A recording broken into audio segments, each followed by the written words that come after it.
Los caminos nos hicieron solos.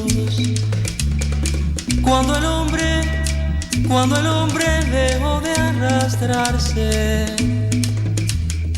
los caminos fueron a encontrarse. Cuando el hombre ya no estuvo solo.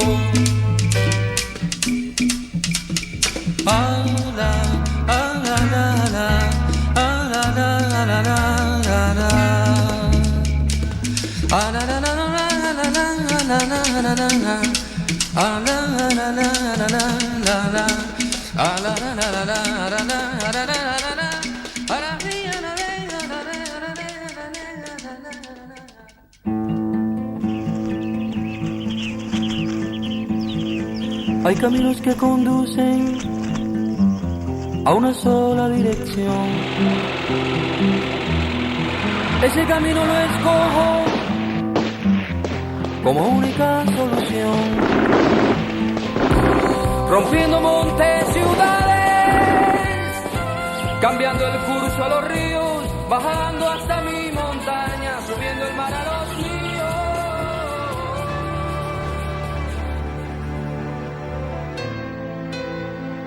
Los rebeldes de Fidel Castro combaten desde hace 18 meses en la Sierra Maestra en el oriente del país. En abril, fracasó una huelga general convocada por el movimiento 26 de julio y el gobierno de Batista considera llegado el momento para una gran ofensiva contra las fuerzas revolucionarias. 5 batallones son desplegados para dar el golpe definitivo en la zona del Pico Turquino, donde se ubica la comandancia rebelde. Batista espera triunfar en un plazo corto y poner fin a la oposición armada.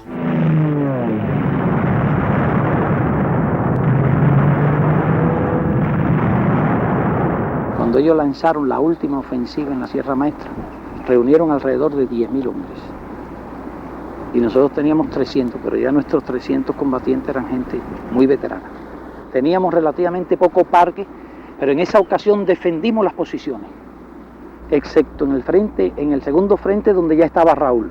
Porque cuando vino la ofensiva nosotros trajimos las tropas de Almeida que estaban cerca de Santiago, las tropas de Camilo que estaban en el llano, las tropas de Ramiro que estaban hacia el este, y fuimos reuniendo todas las tropas. Establecimos por los distintos puntos de penetración en la sierra, establecimos nuestras posiciones y fuimos resistiendo, le fuimos retardando el avance y ocasionándoles bajas sucesivamente. La guerra nuestra durante muchos meses se desarrolló en un territorio que tenía unos 30 kilómetros de largo por 20 kilómetros de ancho, en un área de 60 kilómetros cuadrados.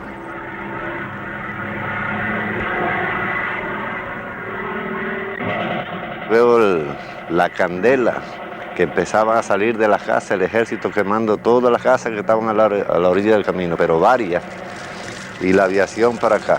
A poquito rato viene la aviación con estos rumbos.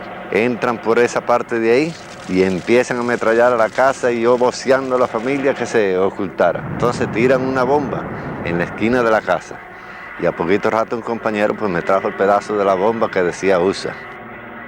Bueno, supe que eran americanos porque traía el letrero que decía USA. Oí decir de la carta que le había mandado él a Celia, explicándole lo que había. Dice, Celia, los cohetes que están tirando en casa de Mario Sariol, algún día lo van a pagar bien caro, porque cuando esta guerra termine, me juro que el destino verdadero mío va a ser otra guerra más larga con ellos, contra ellos.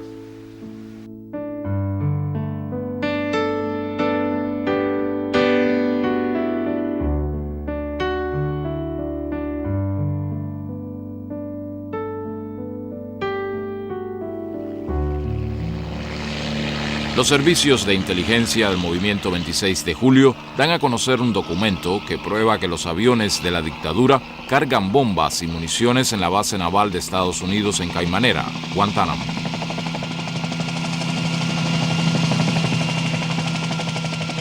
Como parte de la denuncia, se inicia una riesgosa operación.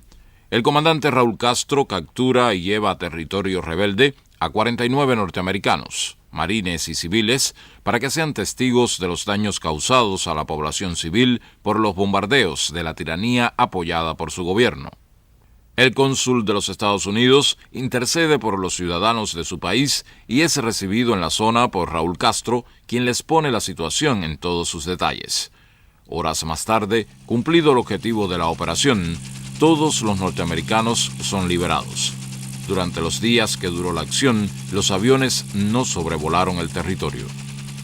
Aquí, Radio Rebelde, desde las montañas de Oriente, territorio libre de Cuba. El doctor Fidel Castro al micrófono. Vincent Wright califica de atentado a las normas civilizadas la retención de dos compatriotas suyos. ¿Cómo calificar la muerte de tantos civiles cubanos indefensos, asesinados con las bombas y los aviones que el gobierno americano envió al ejército del dictador Batista, y el Departamento de Estado americano continúa dejándose arrastrar por las intrigas de Mr. Smith y Batista, que incurre en el error injustificable de llevar a su país a un acto de agresión contra nuestra soberanía? Tenga la seguridad de que la sabremos defender dignamente.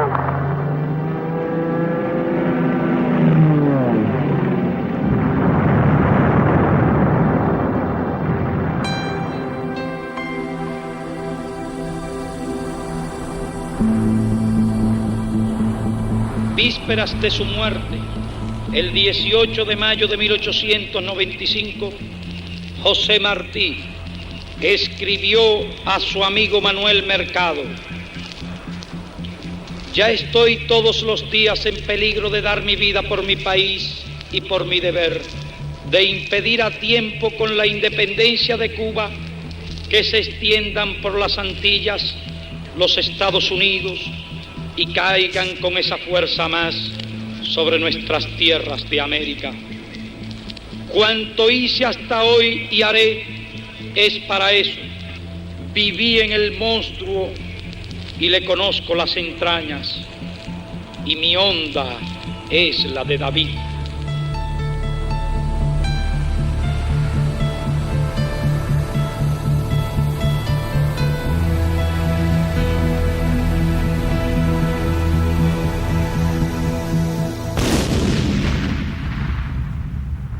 El 15 de febrero de 1898 explota sorpresivamente en el puerto habanero el acorazado estadounidense Maine, que había llegado en visita amistosa. Mueren 262 tripulantes. Otros buques de guerra estadounidenses permanecen a 6 horas de las costas, evidencia de que el presidente McKinley había decidido involucrarse en la guerra de Cuba contra España para impedir la victoria absoluta de los independentistas cubanos. La explosión del Maine indica un giro cualitativo.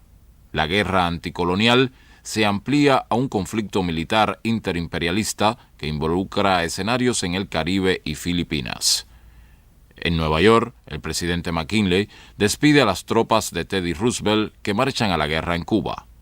McKinley, anexionista apasionado, ha obtenido la autorización del Congreso para hacer la guerra que reclama y expresa: la isla tiene que estar necesariamente ligada a Estados Unidos por vínculos especiales.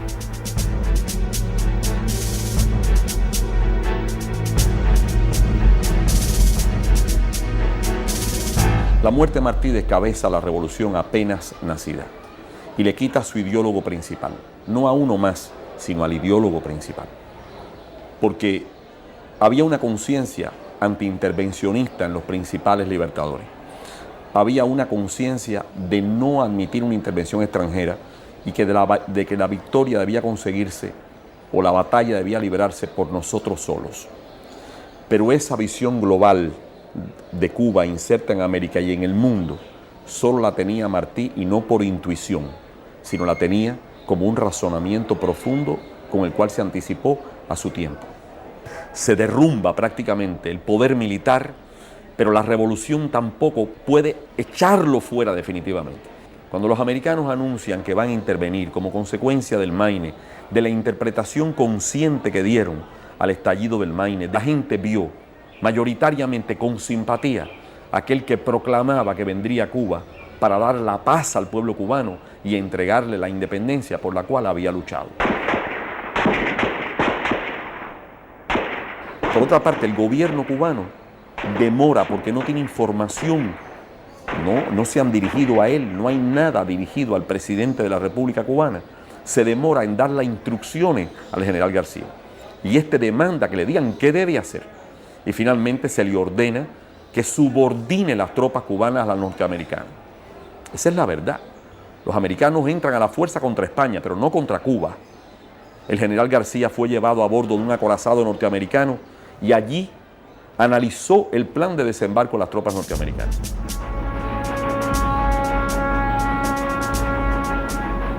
Los norteamericanos desconocen al gobierno revolucionario. Utilizan al ejército libertador como tropa que va a limpiarles el camino. Así se esfuma la ilusión de que vienen a Cuba como aliados. El espíritu de la revolución es desviado de su cauce primitivo. La intervención americana llega sin la garantía de que se hacía para cumplir todos los fines de la revolución. Es disuelto el Partido Revolucionario Cubano y licenciado el Ejército Mambí.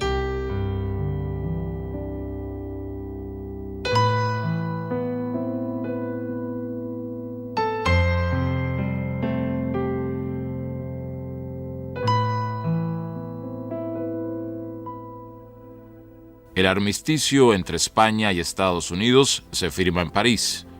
Cuba es excluida de las negociaciones. Al general Calixto García y a su tropa se le prohíbe entrar en la ciudad de Santiago de Cuba. Martí había advertido que los Estados Unidos, sin el contrapeso de los demás pueblos americanos, podía transformarse en el más grave peligro para la independencia. Pero sus análisis sobre la naturaleza del nuevo imperio no se conocían en Cuba. La muerte de Martí y del general Antonio Maceo colocaron a la futura república en una grave situación. En 1901, Leonardo Wood, jefe de la ocupación militar, hace un brutal ultimátum. O los cubanos aceptan la enmienda constitucional o las tropas de ocupación no se retirarán y la proclamación de la República quedaría relegada a un indefinido futuro. Con 16 votos a favor y 11 en contra, la Asamblea Constituyente aprueba la enmienda Platt, fórmula con la que los norteamericanos sustituyeron su aspiración anexionista. Al general Máximo Gómez acuden todos. Saben que está ahí, es la autoridad moral, representa el sueño de un país.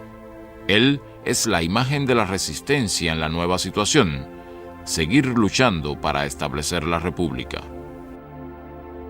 Leonardo Wood ordena, en nombre de Estados Unidos, izad la bandera de la República de Cuba. Máximo Gómez, símbolo de la revolución, hace el cambio. Leonardo Wood se lleva esta bandera izada como su personal botín de guerra. Tomás Estrada Palma se convierte en el primer presidente de la República. Martí lo escoge para la dirección del partido, porque Martí tampoco era infalible. Lo que hoy sabemos, características muy tempranas de Tomás Estrada, por ejemplo, la que nunca quiso la independencia, de veras y absolutamente, van a aparecer después en una carta del propio Tomás Estrada, en que dice, yo nunca quise esa independencia absoluta que todos querían. Yo quería el bienestar para mi patria y esa protección de los Estados Unidos a la cual ingenuamente aspiraba. Entonces, en Estrada Palma, su humildad se transforma de pronto en insospechada vanidad. Su modestia real se transforma en inusitada aspiración y más tarde, convencido por sus aduladores, en el hombre providencial.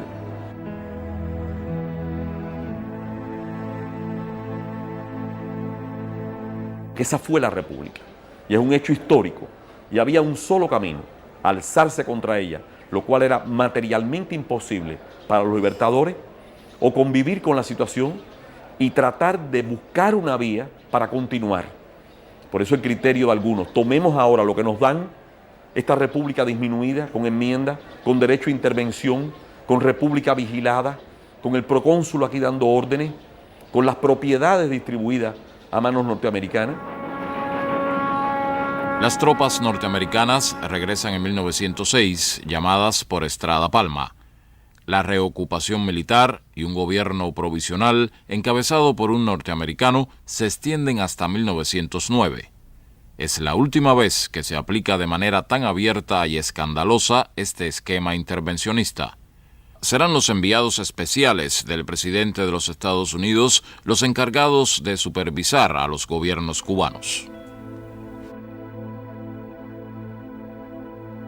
A partir de José Miguel Gómez, los sucesivos presidentes se trazan un objetivo central: reordenar el Estado y modernizarlo, así como evitar a toda costa una tercera intervención norteamericana.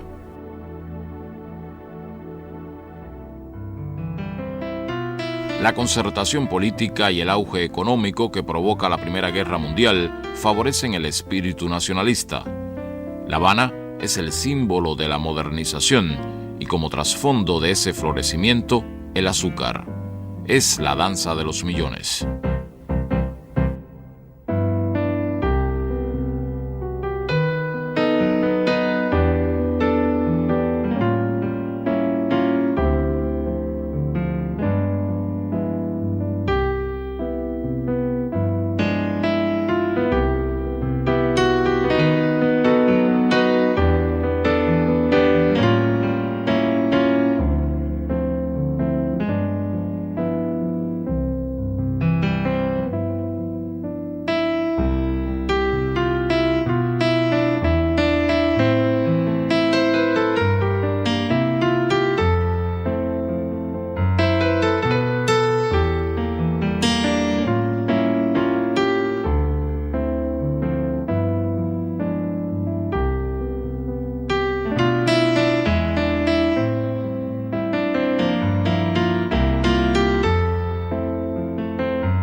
Se levanta el Capitolio como símbolo del poder y el desarrollo.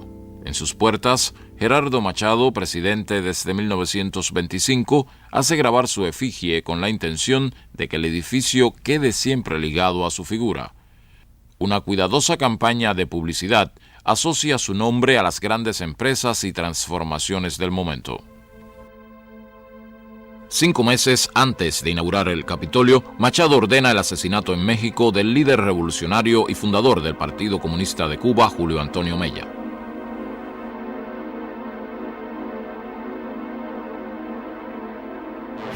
Bajo la mancha de ese asesinato, jura su segundo mandato. La crisis política que abre su reelección se profundiza por días, pero él se sabe respaldado por Estados Unidos.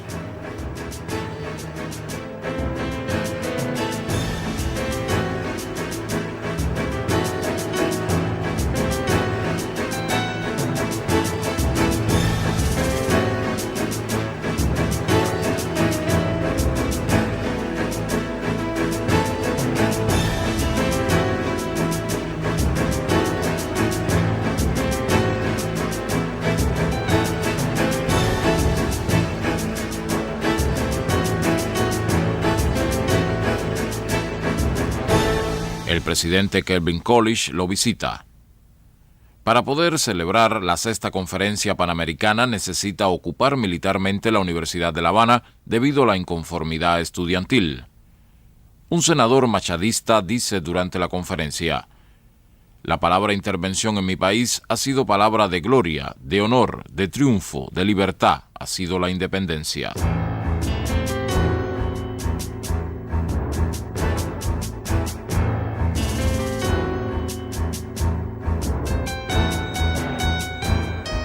En 1933, la intensidad de las protestas populares alcanza niveles sin precedentes. La crisis económica y la inquietud laboral desafían cada vez más el orden y con el estallido social se inicia la insurrección antimachadista. La mediación norteamericana llega con su enviado Benjamin Sumner Welles. Trae la misión de negociar una transacción entre Machado y parte de la oposición, pero este arreglo solo fue posible cuando Machado huye a las Bahamas.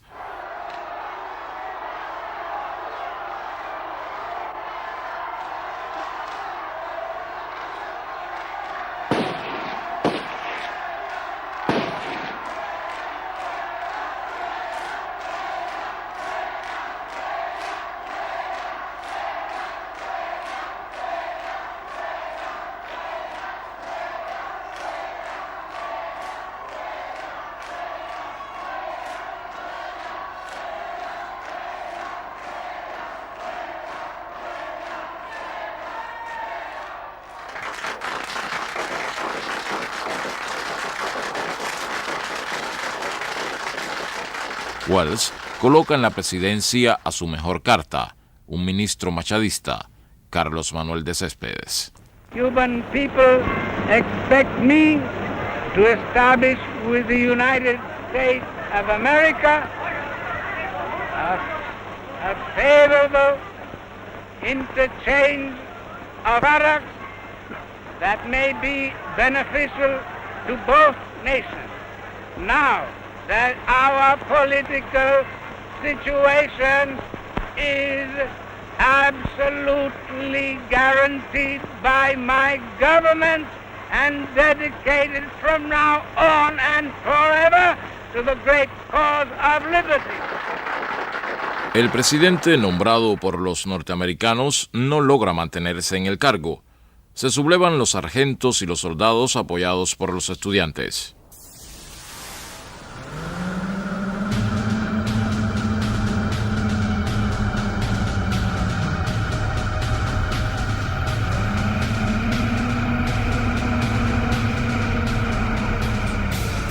Entonces llega la pentarquía, un heterogéneo grupo de hombres con diversos intereses que tampoco logra estabilizarse en el poder ni obtiene reconocimiento internacional. Fulgencio Batista se perfila como figura clave y enfatiza el papel de los militares en medio de una situación revolucionaria con grandes contradicciones.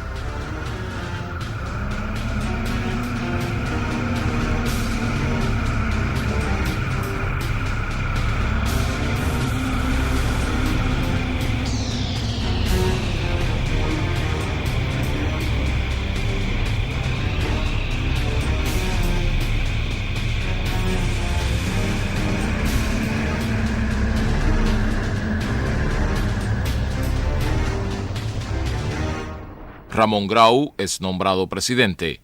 Organiza con algunas figuras antimachadistas un gobierno en el que sobresalen tres tendencias: la reformista, que encabeza el propio Grau, la derechista, liderada por Batista, y la izquierda, representada por Antonio Guiteras, la figura revolucionaria más sobresaliente de la época. Guiteras presenta diversos decretos de contenido social y económico, como la intervención de la Compañía Norteamericana de Electricidad, que no llega a cumplirse. En medio de una atmósfera de hostilidad ante una posible intervención con desembarco y las demandas contra la enmienda Platt, el presidente Franklin Delano Roosevelt deroga la enmienda y pone en marcha una nueva política que le garantiza el control del país a través de influencias y presiones políticas. El país está al borde de una revolución. Batista conspira. Acuerda primero con Welles y después con su sustituto Jefferson Caffery la liquidación del dividido gobierno Grau-Guiteras. Organiza un golpe de Estado y se hace del control del poder a través de presidentes impuestos por él.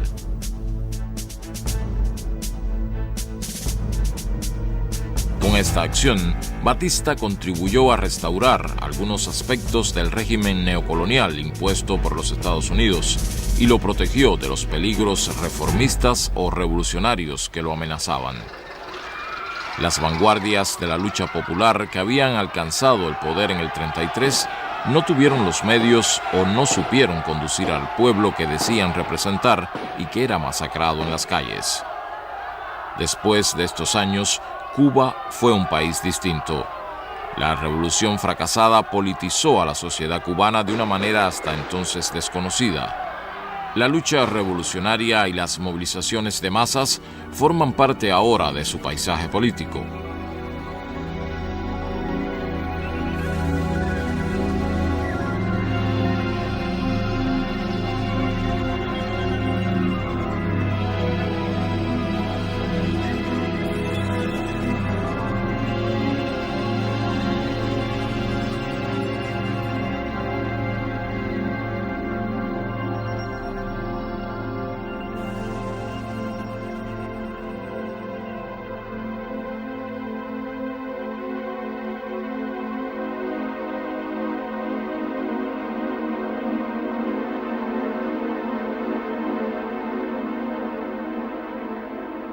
A pesar de la abrogación de la enmienda Platt en el 34, la soberanía cubana continuó limitada. La base naval de Guantánamo, la más importante y estratégica, permaneció y amplió su territorio. Estados Unidos renunció a la idea inicial planteada en 1903 de contar con 4 estaciones navales y la soberanía sobre la isla de Pinos. Las relaciones con Estados Unidos fueron reordenadas mediante un segundo tratado permanente de relaciones y otro de reciprocidad comercial. La presencia de las tropas norteamericanas en Cuba, concentradas en Guantánamo, expresan el doble juego de la doctrina Roosevelt: afianzar su hegemonía en el área y mantener el control sobre la política interna de Cuba.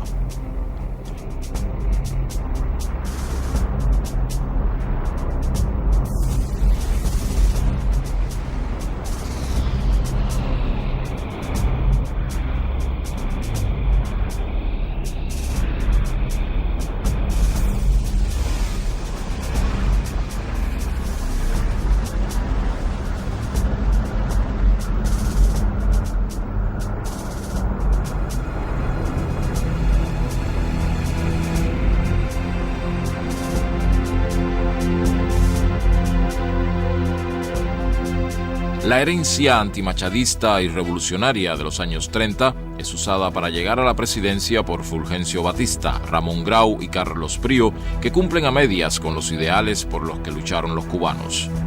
La corrupción, la violencia y el gangsterismo fueron instrumentos políticos más eficaces que los estatutos de la Constitución.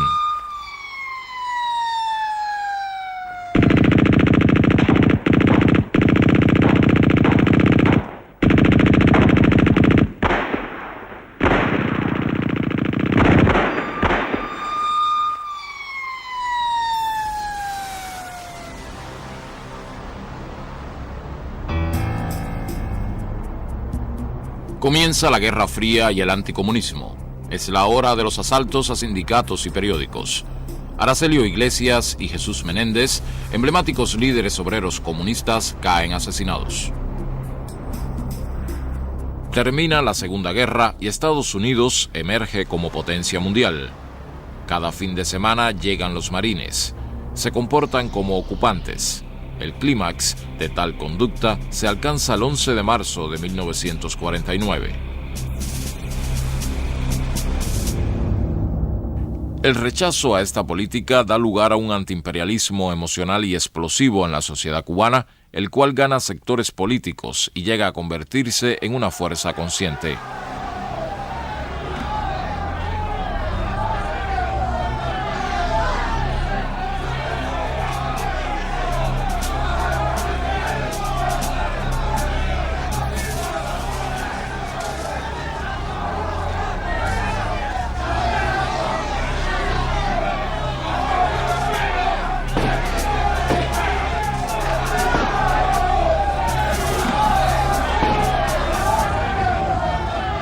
Ante las cámaras, el señor embajador de los Estados Unidos, Robert Butler, ensaya a ofrecer una disculpa. On behalf of the American people, for the incident that happened last evening at the desecration of the monument of... Pero no sabe quién es José Martí.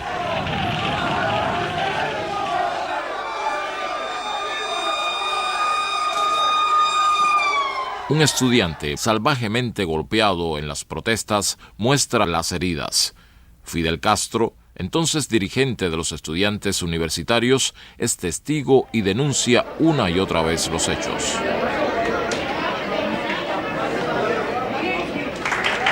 Eduardo Chivas es el líder de un movimiento político moral, de una fuerza movilizativa que influye más allá de su propio partido. A través de la radio, desata una guerra verbal contra el gobierno, acusándolo de corrupción y abuso de poder. Miles de oyentes esperan cada semana sus denuncias. Es un mito político. Cuba ha visto frustrado su destino histórico hasta ahora con la corrupción y ceguera de uso de sus gobernantes, cuyo pensamiento, salvo excepciones, ha volado siempre a ras de tierra. Por su posición geográfica, la riqueza de sus suelos y la inteligencia natural de sus habitantes, Cuba tiene reservado en la historia un grandioso destino, pero debe realizar un gran destino unido a la alta calidad de nuestro pueblo. Solo espera la gestión honrada y capaz de un equipo gobernante que esté a la altura de su misión histórica. Eso no puede ser la falsa oposición de Batista, que alienta el regreso de los coroneles del Palma Cristi y el plan de fuga. Cuba necesita despertar, pero mi aldabonazo no fue, quizás, lo suficiente fuerte. Seguiremos llamando a la conciencia del pueblo cubano. Atrapado en este mecanismo, no puede presentar las pruebas que prometen una de sus acusaciones y se suicida durante una de las transmisiones, provocando una conmoción política y emocional nunca vista en el país. El partido ortodoxo, ya sin Chivas, continúa su estrategia de alcanzar el poder a través de las elecciones. Independencia económica, libertad política y justicia social son los objetivos del programa. El joven Fidel Castro es uno de los candidatos a la Cámara. Batista da un golpe de Estado apoyado por el ejército. Es el 10 de marzo de 1952.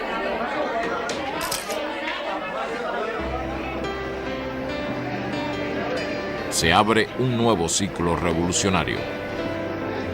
Los estudiantes vuelven a las calles para depositar simbólicamente en la fragua martiana el cadáver de la Constitución.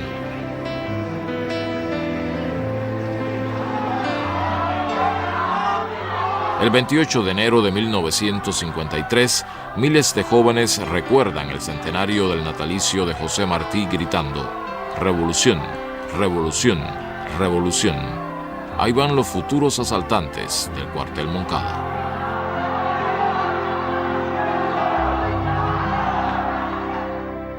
En el más estricto secreto, 120 hombres y 2 mujeres llegan a Santiago de Cuba.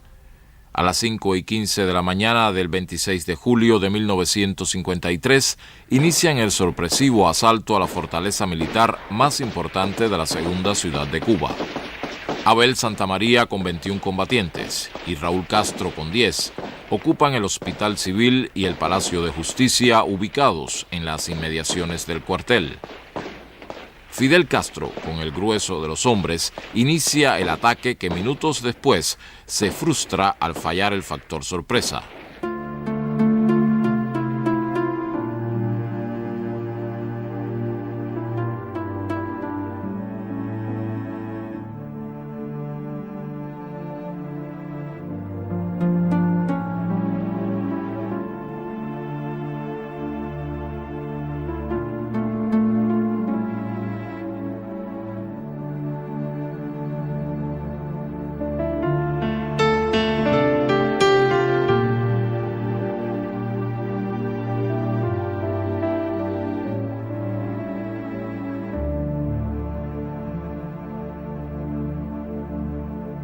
En el repliegue, muchos asaltantes son capturados, torturados y asesinados. La desproporción de muertos entre soldados y revolucionarios evidencia una masacre que no puede ser ocultada a los periodistas que llegan al lugar.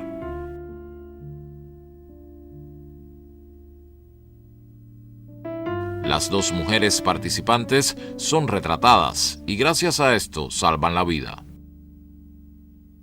Fidel Castro, con unos pocos hombres, es capturado cuando intentaba ganar las montañas. Los pormenores y objetivos de la acción son expuestos por los sobrevivientes cuando se les juzga, a la vez que denuncian el asesinato de sus compañeros. Solo José Martí debe ser vinculado con la acción, pues es su autor intelectual, afirma Fidel Castro. Todos son condenados.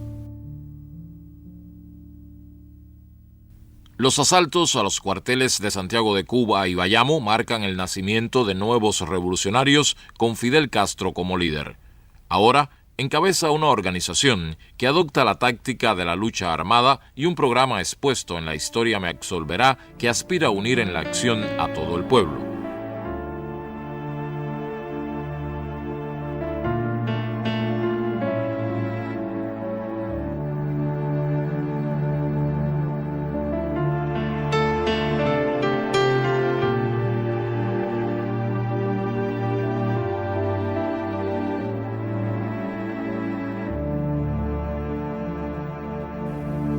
Pero ¿cómo llevar en esa dirección a las masas? ¿Cómo levantar al pueblo?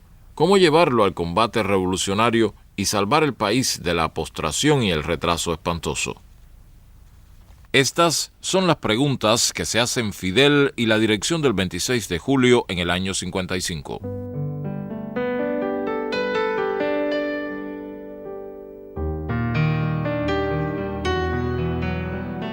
Un movimiento popular y la necesidad del gobierno de dar la sensación de normalidad en la vida política favorecen la amnistía de los moncadistas. Inmediatamente, Fidel Castro reorganiza sus fuerzas y funda el movimiento 26 de julio. Claro que después del ataque al Moncada era prácticamente imposible que los que habíamos estado responsabilizados con ese hecho tuviéramos la oportunidad de organizar desde Cuba la lucha en la Sierra Maestra. Por ello se hizo necesario el Granma. Pero ya nosotros desde Isla de Pino habíamos elaborado una estrategia de lucha. Incluía su parte política para demostrar que no había ningún tipo de solución pacífica en las condiciones existentes en nuestro país, bajo la dictadura de Batista. Pero teníamos que demostrarlo ante la opinión pública para dejar bien sentado que si se iba a producir una guerra no era por deseo de los revolucionarios, sino por una necesidad inevitable que imponían las condiciones políticas existentes en Cuba. Y en este sentido había mucho la influencia martiana. Tú sabes los enormes esfuerzos que él hizo para demostrar que la única salida que había para la independencia de Cuba era la lucha armada frente a las corrientes reformistas y las corrientes autonomistas. Vinimos a organizar a los cubanos, vinimos a realizar una obra que ya nos enseñó el apóstol en el 95. Venimos para hacer entre muchos la obra aquella que solo pudo hacer un gigante. Venimos a hablarle a la inmigración cubana de Nueva York y de Estados Unidos, porque está ocurriendo en Cuba exactamente igual, y habría que estar ciego para no verlo. Está ocurriendo exactamente igual que en el 68 y en el 95.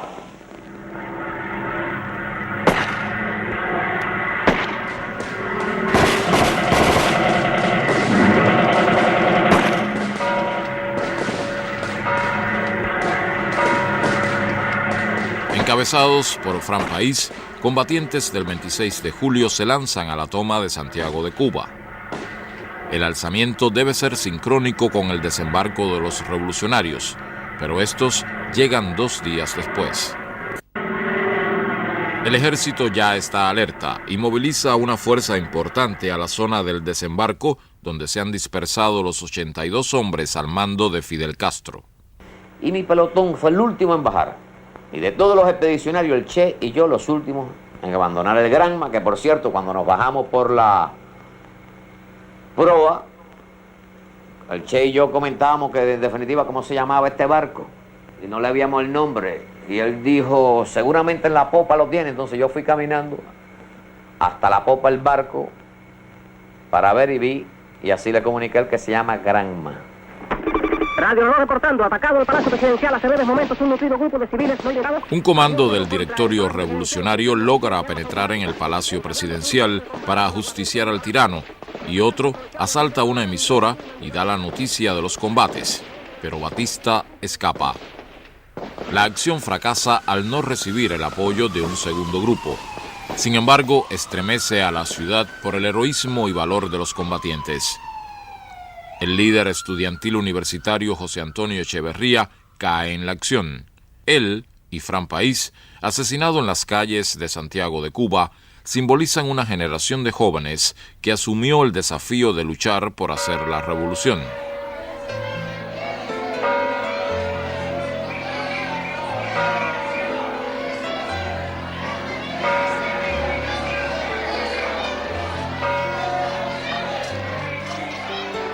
El embajador Smith es sorprendido por las mujeres santiagueras. Cuando llega de visita al ayuntamiento, le piden que su gobierno no ayude más a la dictadura, que los asesinos se vayan de la ciudad y que cesen de matar a sus hijos.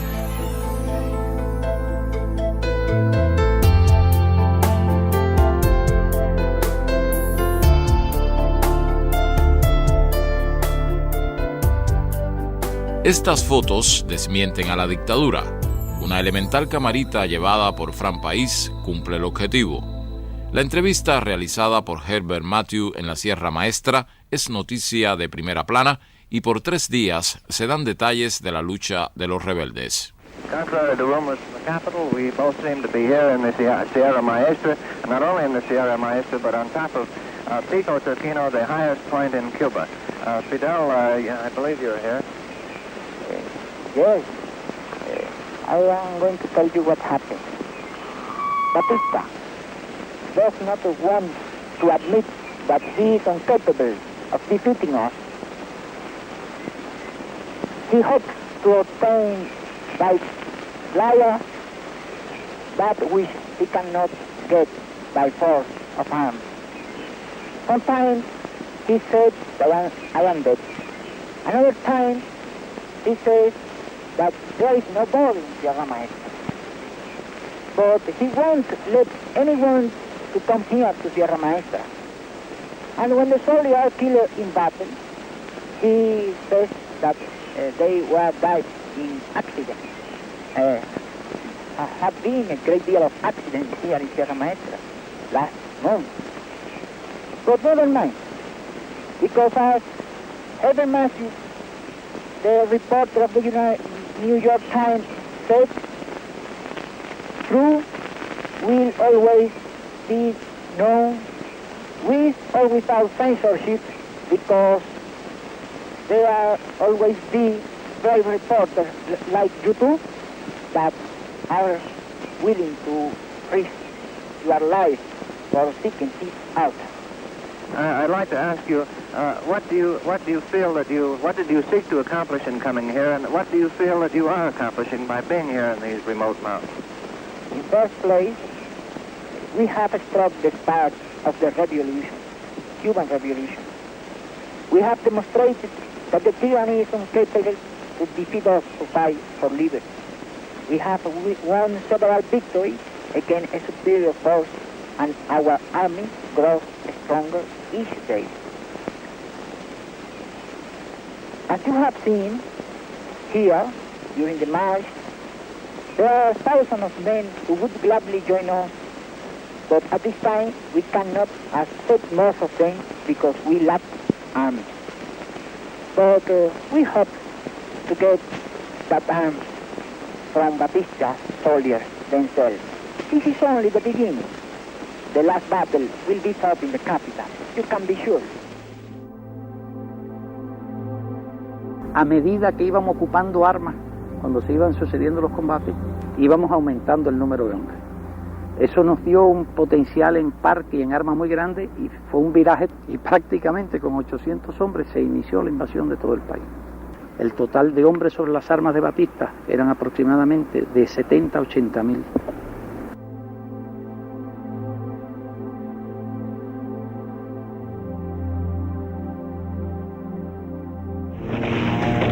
A 6 meses de derrotada la ofensiva lanzada contra la Sierra Maestra, los 8 frentes guerrilleros con sus 22 columnas comienzan el sitio de los cuarteles más importantes del país. Con 300 rebeldes, el Che inicia la batalla de Santa Clara. El ejército ha concentrado allí a 3.000 hombres y recibe refuerzos en un tren blindado. El colapso es inevitable, declara el Che a la radio rebelde, y en referencia a los Estados Unidos agrega: estimo que el factor intervencionista no debe producirse por el amplio espíritu revolucionario de todo el pueblo cubano. Atención, columna 2, columna 2, columna 2. Camilo, aquí está el Che. Camilo, aquí está el Che. Éramos 2 caracteres muy diferentes. Y fue meses después que llegamos a intimar extraordinariamente. Chocábamos por cuestiones de disciplina, por problemas de concepción de una serie de actitudes dentro de la guerrilla. Camilo en aquella época estaba equivocado. Era un guerrillero muy indisciplinado, muy temperamental, pero se dio cuenta rápidamente y rectificó aquello. Aun cuando después hiciera una serie de hazañas que han dejado su nombre en la leyenda, me cabe el orgullo de haberlo descubierto como guerrillero.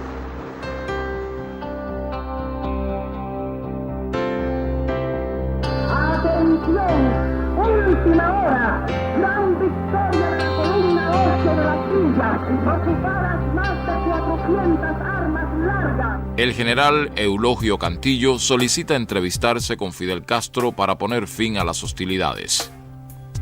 La reunión se produce a las 8 de la mañana. Cantillo dice representar a un grupo de militares dispuestos a deponer las armas y promover una sublevación que apoye la toma de Santiago de Cuba.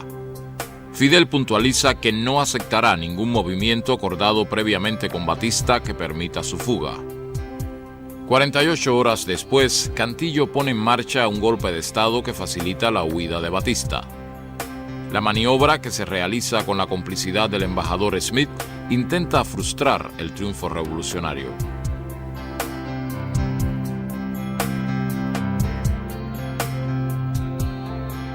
Fidel Castro continúa en el Central América coordinando las acciones finales para la toma de Santiago de Cuba. Allí recibe la noticia de que Batista ha huido. Ordena no detener ningún combate y avanzar hacia La Habana.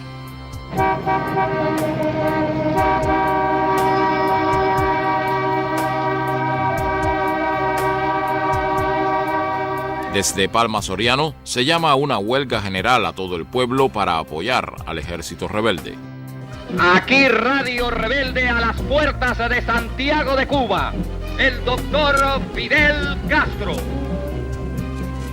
Al parecer, se ha producido un golpe de Estado en la capital. Las condiciones en que ese golpe se produjo son ignoradas por el ejército rebelde. La dictadura se ha derrumbado, pero eso no quiere decir que sea ya el triunfo de la revolución. Revolución sí, golpe militar no, golpe de Estado de acuerdo con Batista no, escamotearle al pueblo la victoria no. La traición del general Cantillo precipita los acontecimientos. Las tropas rebeldes cierran el cerco a Santiago de Cuba. A pocos kilómetros de allí, Fidel recibe al coronel Rego Rubido y le expone la situación.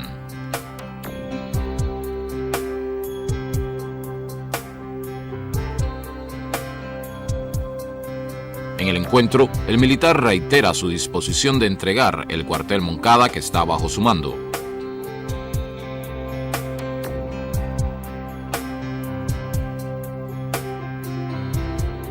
El comandante Raúl Castro informa a soldados y oficiales del ejército el acuerdo de rendición. El cuartel Moncada es tomado sin un disparo después de 25 meses de guerra. Es difícil encontrarse en la historia del movimiento revolucionario una revolución triunfante con tantas adversidades gigantescas en sus mismos comienzos, que es la etapa más difícil de cualquier proceso.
por fortuna para Cuba, la revolución llegará de verdad al poder. No será como el 95, que vinieron los americanos y se hicieron dueños de esto. Intervinieron a última hora y después ni siquiera dejaron entrar a Calixto García, que había peleado durante 30 años, lo que hicieron entre extranjeros de Cuba.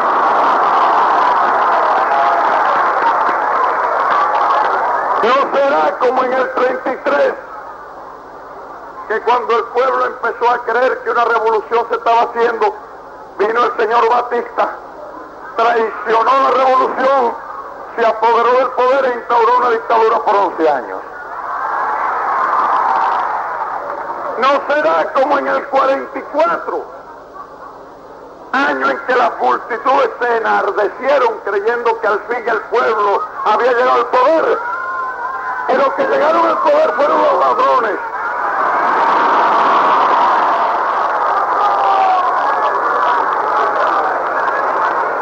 Ni ladrones, ni traidores, ni intervencionistas. Esta vez sí que es la revolución.